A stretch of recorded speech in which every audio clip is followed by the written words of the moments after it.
There we go.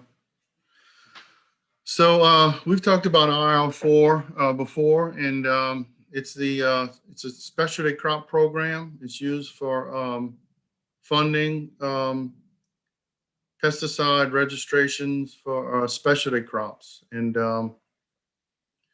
we've had some success. We traditionally don't use this a lot in sugarcane. Back in when Headline was first, Dr. Hoy got Headline through the IR4 program, if I remember right, for rust control. And most recently, we've used the project for other projects, for other programs that we're going to talk about today. So it's funding is relatively flat, but it is a program that's funded through the through government agencies, different USDA government agencies, NEFA, ARS, FAS, and APHIS. You can see that 11.9 million is what we get now. That's vastly underfunded. It's been in the past, it's been probably opposite, and you can see in-kind support has had to pick up some of the registration cost and some of the costs of the program. I've been appointed to the Commodity Liaison Committee, and what it is different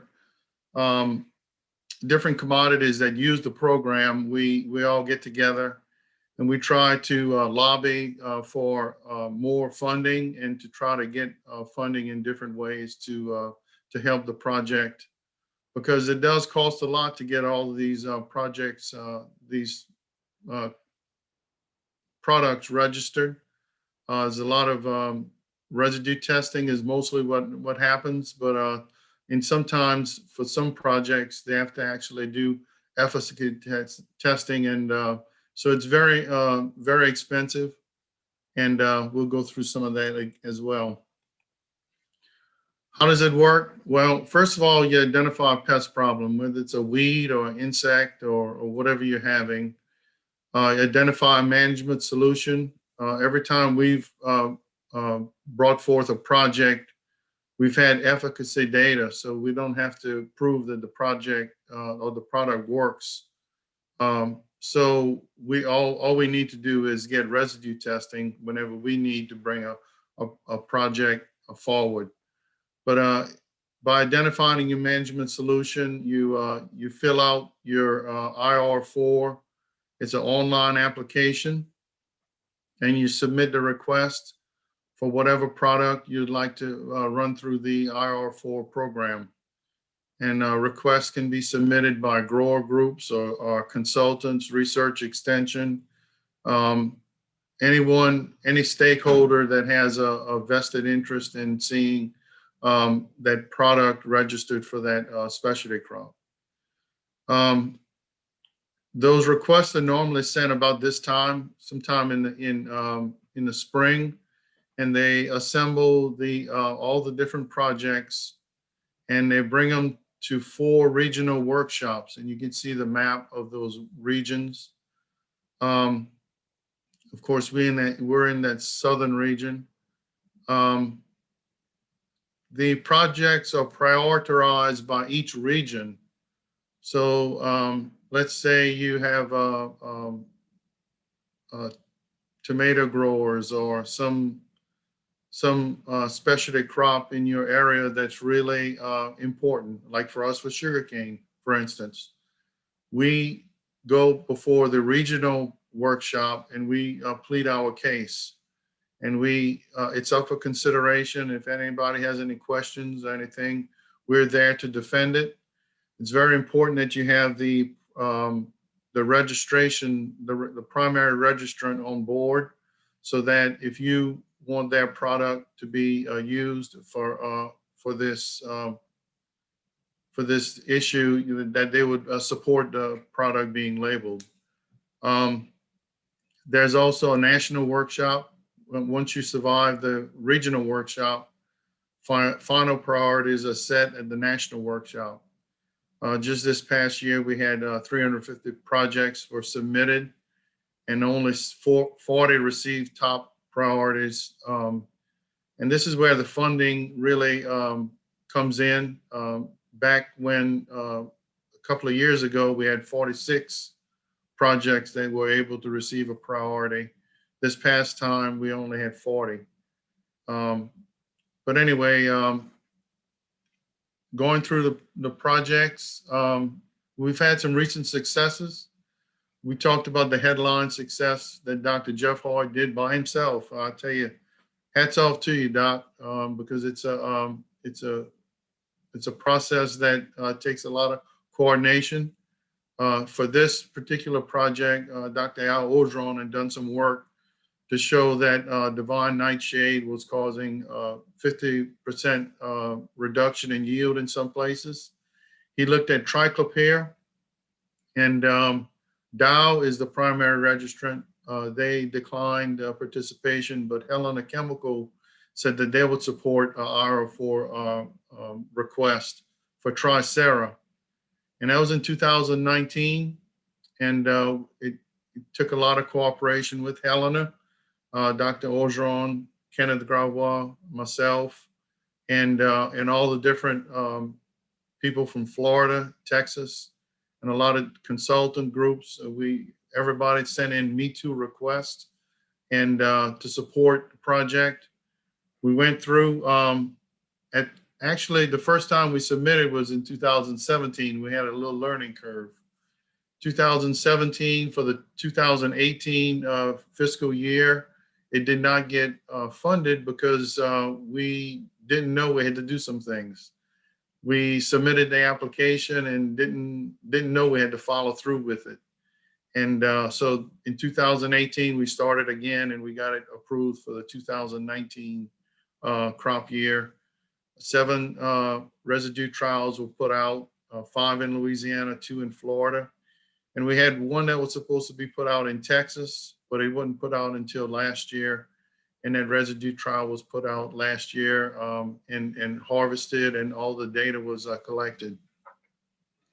Now, IR4 has trained scientists that manage these studies. And these studies are put out at different research stations, research farms, commercial farms, and the cane is grown. And after the cane is harvested, the chemical residue tests are processed into sugar, and then the data is analyzed and sent to EPA for submission of the label, the full label on that product. So everything's done for Tricera as I know it. We're waiting on this last data analyzation and summarized to be reported. As I appreciate it, I think we're online. In the meantime, we've been working under a state label to get Tricera to be used, and that has worked out well for us. This past year, with the help of Dr. Blake Wilson and Kenneth Gravois, we put forth Savanto. It's a Bayer product, Savanto Prime, and it's used for insecticide for aphid and fly control, cane fly controls. This project was submitted last spring, and we defended it in the fall, and we were successful in getting this project through the IR4 project prioritized. It's prioritized as a project, and we were one of only 40 to be approved. So we feel pretty good about that. Studies will be started in 2020, and for the residue testing on this project. We got a lagniappe last year. We had Florida, actually the Florida fruit or the Florida vegetable growers put forth this broflanilin for wireworm control. It didn't get a priority A, but it got a regional upgrade. and what happens is the project will still go forward, but it's BASF is going to put forth some money towards the project, and then so IR4 funding is not as much IR4 funds will need to be used for that project. So we're excited about this. Not that wireworms are a big problem for us, but we do have some injury from wireworms from time to time. And I think Dr. Wilson and Dr. Penn are going to put out some, or maybe have put out a study already to see how effective this chemistry will be on wireworms in Louisiana. So we feel good about the successes that we've had. It's taken a lot of efforts. You can see all the different Me Too requests that was submitted. And it does take a lot of support. And if they see that they have support from Louisiana, Florida, and Texas, all the sugarcane interests are supporting a project, you're more than likely to get a positive response, especially if you have efficacy data as well too. So we made a lot of friends along the way. A lot of people involved in these studies and submitting the request and getting them through. So thank you all for that. Just a little bit. IR4 funding is a good option for pesticide registrations, but funding is at an all-time low, and we really need to work on getting more funding. And you got to submit your application early. You ask a lot of questions. You network with other stakeholders and involve yourself in the process. The next part of the presentation this morning is talking about a prototype that this harvester was modified to redirect cane residue into the furrow.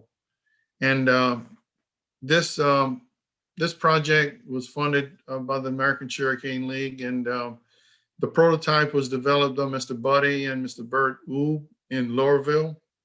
And you can see some pictures of it. This mounts on top of the primary extractor fan.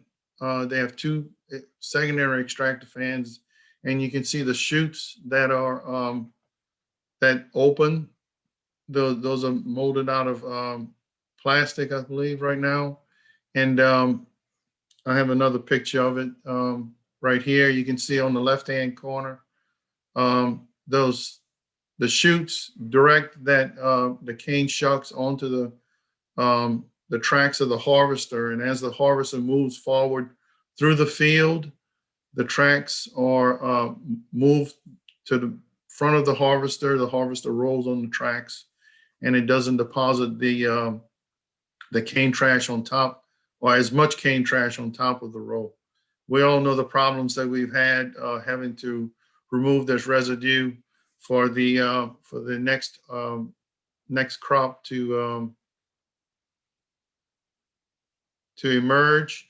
And I have a little video of it right here working from the ground. And of course, there is still some residue that's deposited on top of the row. Not all of it is in a furrow. And we've done some work to show, to measure that amount also. Wilson, Atticus, myself, and Dr. Paul White worked to gather this data. As you know, Paul is real interested in some of the soil aspects, and he's hopefully going to be able to get some information on this as well.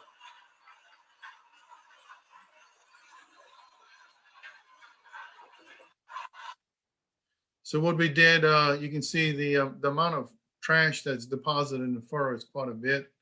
What we have this this wire frame that we made that's 2 feet by 4.5 feet, so that's 1 square yard, and we collect that trash in the furrow, and we put it in buckets and we weigh it, and you can see on the graphs on the right-hand side, you know, quite a bit of tons. This is all wet trash. We look at the different sides when it moves through the field. The side closest to the cane has deposits about 8 tons, and then on the second side, when it comes back, it deposits some more in that furrow, and you can see it's quite a bit of trash in the furrow. We also measured some billet loss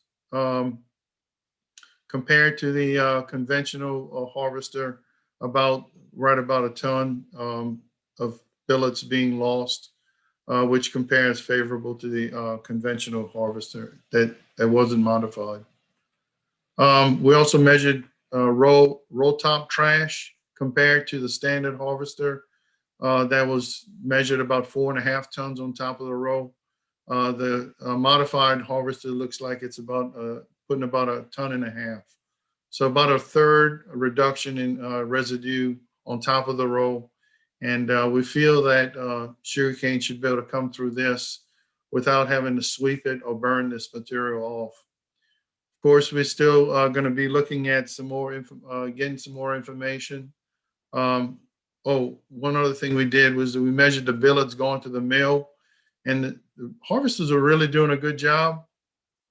About 3% of trash of the billets going to the mill, and so the billets are real clean.